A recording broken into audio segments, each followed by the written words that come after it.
Welcome again, everyone. It's me, Kevin, from CXCtutor.org, your one-stop solution for personal online tutoring and homework help. In today's video, I'll be continuing my series of solutions to the May-June 2014 Mathematics Paper 2. And this second video, we will talk about question number 2. So let us begin with question 2a.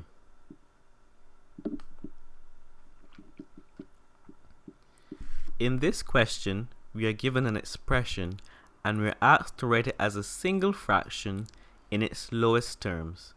So here is the expression: x minus 2 over 3 plus x plus 1 over 4.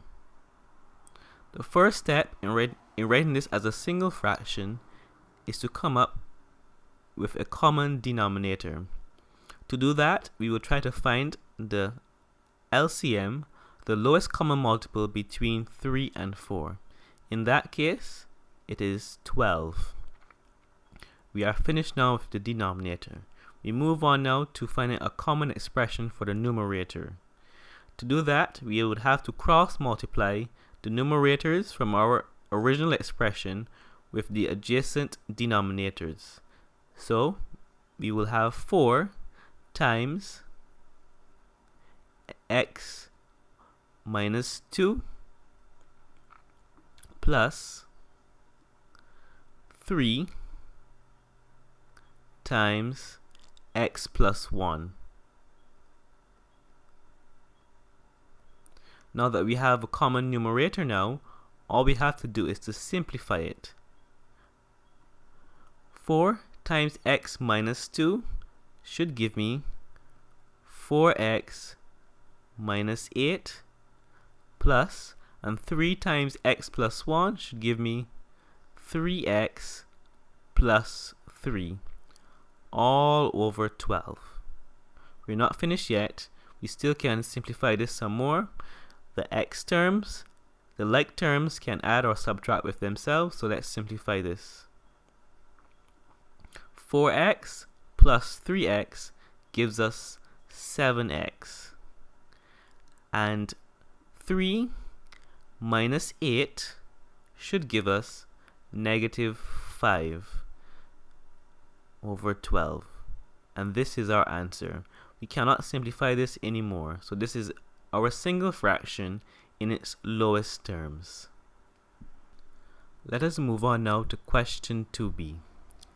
In this question, we are asked to write an equation in x to represent each statement below, but we are not required to solve the equation.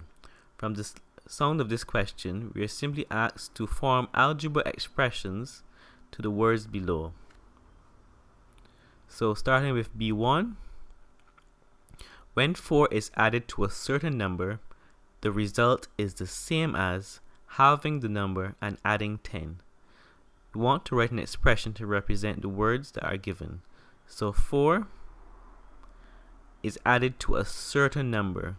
We don't know what the number is, so let us use the classic x, meaning unknown. 4 plus x. 4 is added to a certain number. The result is the same as. So when something is the same, we can equate them together. The same as halving the number and adding 10. So our unknown number divided by 2 plus 10. And this now is our algebra expression for question B1. In question 2 now, it says square a number. So let us start by squaring our unknown and subtracting 6. This gives the same result as, so same result means we equate them together, as doubling the number 2x and adding 9 plus 9. So here is our expression now for question B2. A simple question.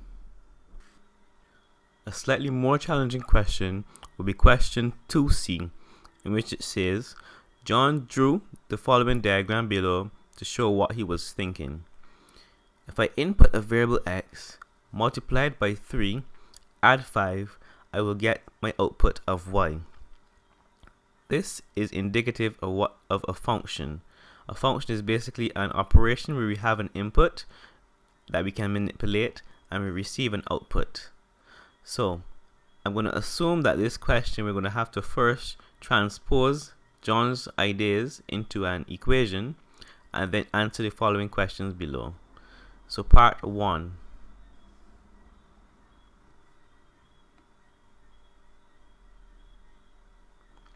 Use the information from the diagram to write a formula for y in terms of x. So a formula for y in terms of x would be y equals, I have my input x multiplied by 3 plus 5. And this is my equation. Part 2 now says if the number 4 is in the input, what number would be the output? So x is my variable that I can manipulate. In this case now we're going to replace it with 4. So when x is 4, my output should be 3 times 4 plus 5, 17. Part 3 now says now, if the number 8 was the output, what number was the input?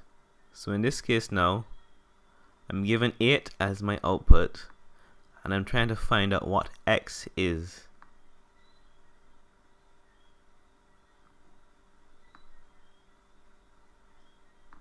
So let us rearrange this equation. 8 minus 5 will be equal to 3x. 8 minus 5 all divided by 3 will be equal to x, and that would be 3 divided by 3, which is equal to 1. So in question 3, x is equal to 1. Now let me see number 4 now. Reverse the formula written at C1 above to write x in terms of y. So basically they're asking me to rearrange my original formula to make x the subject. It's going to be similar to question 3 as well, just that you wouldn't have any variables put in. So y is equal to 3x plus 5. That would be y minus 5 is equal to 3x. Y minus 5 over 3 will be equal to x. And here we have it. The last question in this video seems to involve solving a pair of simultaneous equations. Now I know this topic isn't a favorite among every student, but before you cringe, let us try to work through it slowly together. At the CSEC level, there are about 4 different methods in solving simultaneous equations. In this video, I choose to use the elimination method. First, I will label my equations. This will be equation 1. This will be equation 2. Okay, so in the elimination method, I will seek to modify one of these equations so that either x or y would have the same value. So I choose to multiply equation 2 by 3, and that will give me 9x minus 3y is equal to 24. I will label this now equation 3. What I can do now is I can add equation 3 and 1 together. So equation 1 plus equation 3. And what this will essentially do would be to cancel the y's. But let us see it in action.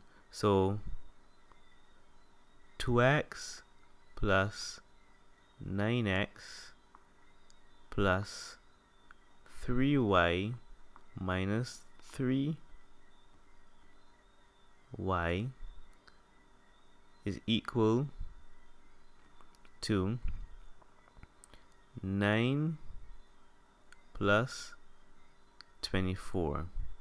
Okay, so here we can see that the y's cancel and I'm left with 2x plus 9x is equal to 33. That would be 11x is equal to 33. Therefore, x would be equal to 33 divided by 11, which is equal to 3. So we solved for x. Now that you solve for one variable, you can easily substitute this answer into any of the original questions. So let us substitute x into equation 1 because that one looks easier. So 2 times 3, because x is 3, plus 3y is equal to 9.